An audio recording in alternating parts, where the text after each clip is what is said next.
Good morning. How is your week going in the public relations world? You are listening to the Public Relations Podcast, if you didn't know that yet. Did you hear the episode with Kaylee Hamilton last week?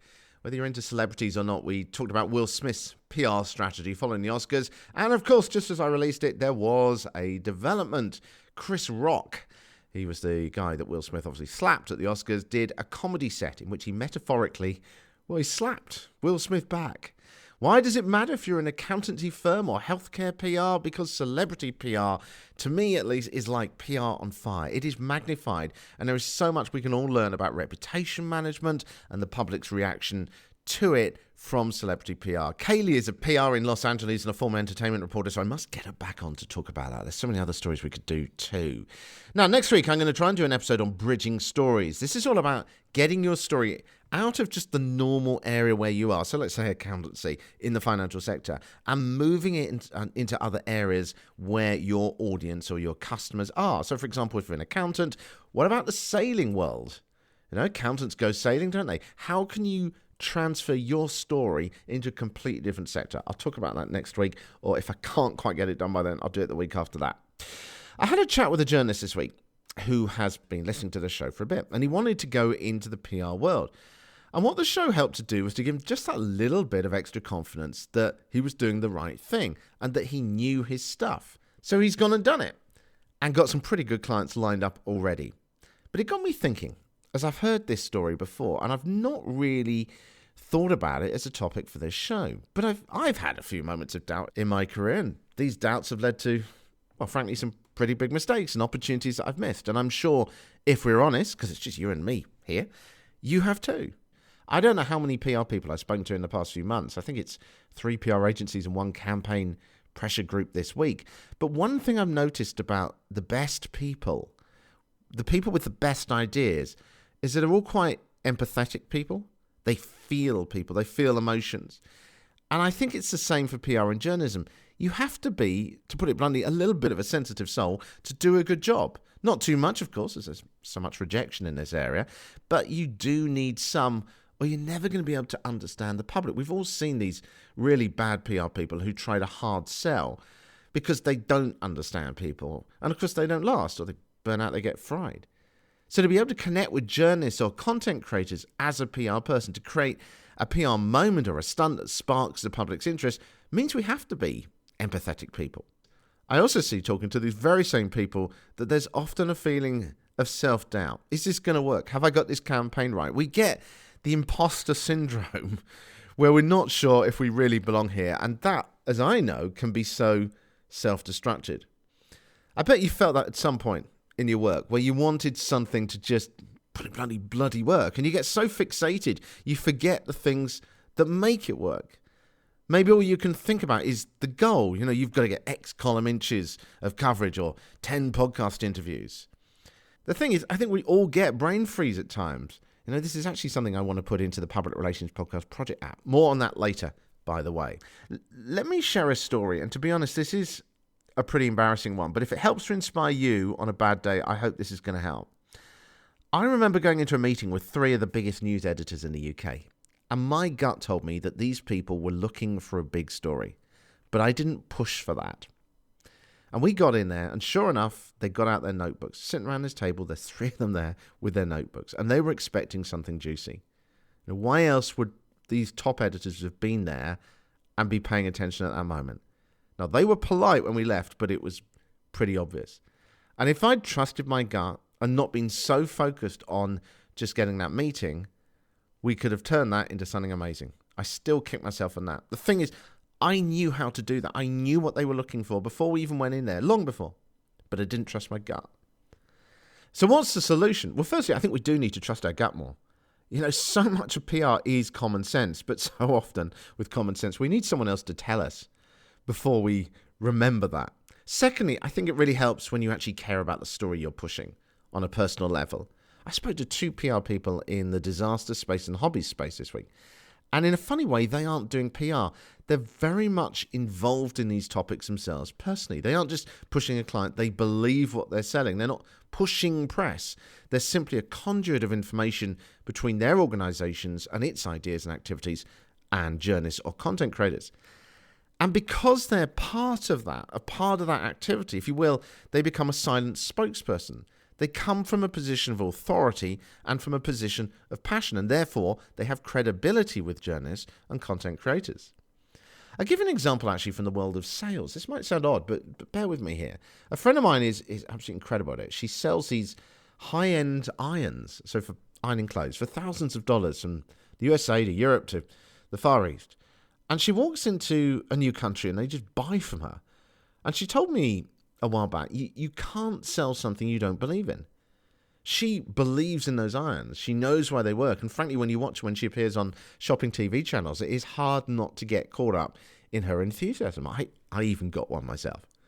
So if we really aren't passionate about what we're pitching, we're going to doubt ourselves more because we're going to struggle with that message that we're putting across. Our passion is not going to shine through. And if we are passionate, it's not just about the fact that when we approach an outlet, we're going to go, oh, this is really exciting. It's that because we're passionate, we're going to understand the nuances better. We're going to know what the reasons are that people should care about covering this thing. And this passion worked. One of the first jobs I ever did was in ski sales. And I became the top seller of Norwegian ski holidays at that firm after I went on a trip. And the reason that happened was because the PR people for the Norwegian tourist board wined and dined us, yes, but also infused us with their passion for the place, for the country, for what was going on there. They didn't need to sell anything. I translated their passion into sales to them. Of course, you can push a client you don't agree with or like, but are you going to excel? Are you going to move your career forward and learn from it and generate those lasting relationships with outlets that allow you to move forward in the future too?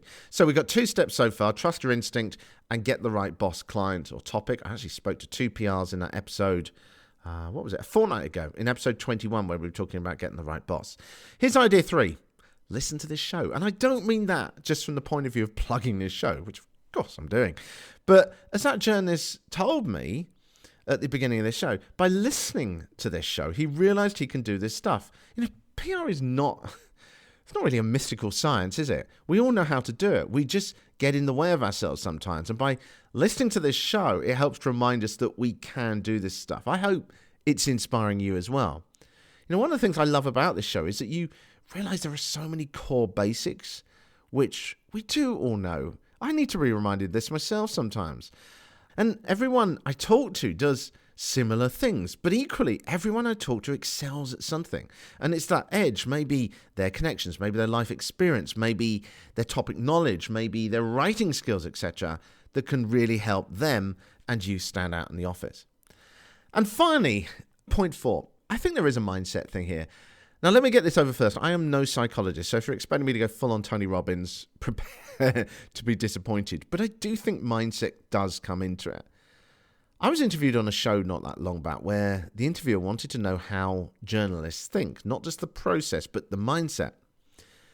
And the answer, of course, is that they're all different. But for me personally, during that conversation, I came up with this phrase: belligerent playfulness. Belligerence as in a stubborn child, but one who wants to play, to try things, who sees everything as a determined game. So you try things. Some things don't work, but you don't care because it is just part of a game. And I'm convinced that it is that mindset that's one of the reasons that I became an editor at ITN, which, if you don't know ITN, it's the second largest news organisation in the UK. I was a duty editor there in their radio division. And I did what my gut told me. I never had any journalism training. I don't know if I've said that on the show before. I never had any journalism training. I fell into it because of my passion. It was belligerent playfulness that got me there. At the end of the day, as Chandra Nagat, a top technology PR, said last year on the show, this is PR, not ER. It's not emergency services. It's not the emergency room. No one's going to die. Now, it might feel like it, working in an industry where everything is about reputation. But the problem is being cautious will probably lead to that brain freeze and to poor results, and not excelling and not standing out in the office, while playing will give you a chance that leads to new opportunities. So to sum up, to me, I think there are 4 points that I've got from all this. Number 1 is trust your gut. Number 2, do PR that you care about and you feel and you understand the nuances of. Number 3, listen to the show because it will remind you that you can do this stuff. And number 4, play. See all this as a game and enjoy it. I know I'm not alone in getting brain freeze, so I hope this episode has helped to inspire you in a little way. As I say, it's on the list of things I want to put into the Public Relations Podcast project as something that blocks our day. And so I want to get some steps in there that I gather from everyone I talk to about how you can push through that, because it is a reality of doing this kind of job. By the way, thank you so much for your reaction to the project. I was not expecting that when I pressed send on the email. I was expecting tumbleweed, maybe 1 or 2 people, but quite the opposite. So I've started work on that project, and I will keep you up to date if you are on the waiting list with progress on that very soon. If you want to go on the waiting list, by the way, I'll remind you how to do that at the end of this episode. If you want to let me know how you cope with brain freeze, by the way, do DM me on LinkedIn or reply to this week's newsletter so I can gather ideas on that. I won't mention you by name. You can find me on LinkedIn under Richard Midson, Midson. Actually, I think this is the end of the episode. So the PR podcast project, work has started on that. Thank you so much again. The idea is to provide a tool that allows you to unstick your PR day with ideas and practical steps you can use in that moment. So if you want to go on the waiting list for that, head to thepublicrelationspodcast.com, thepublicrelationspodcast.com, and click on the menu item there, which says the word project. You'll see it. It's highlighted in red. Just in case there's anything else to update you on about the show. Only that I want to get more stories on in the future of things that are happening. So when a big PR event comes along, I'll be reaching out to you if you are signed up to the newsletter to get you on the show so we can brainstorm how we would approach some of the big PR stories. I want to try and bring in sort of expertise from different areas. So, whether you are accountancy or whether you're an archaeologist, PR, how would we approach some of the big stories like Balenciaga or Will Smith? Or what about the current situation with the Silicon Valley Bank? How would you handle that? Or some of the tech firms who are laying off staff too.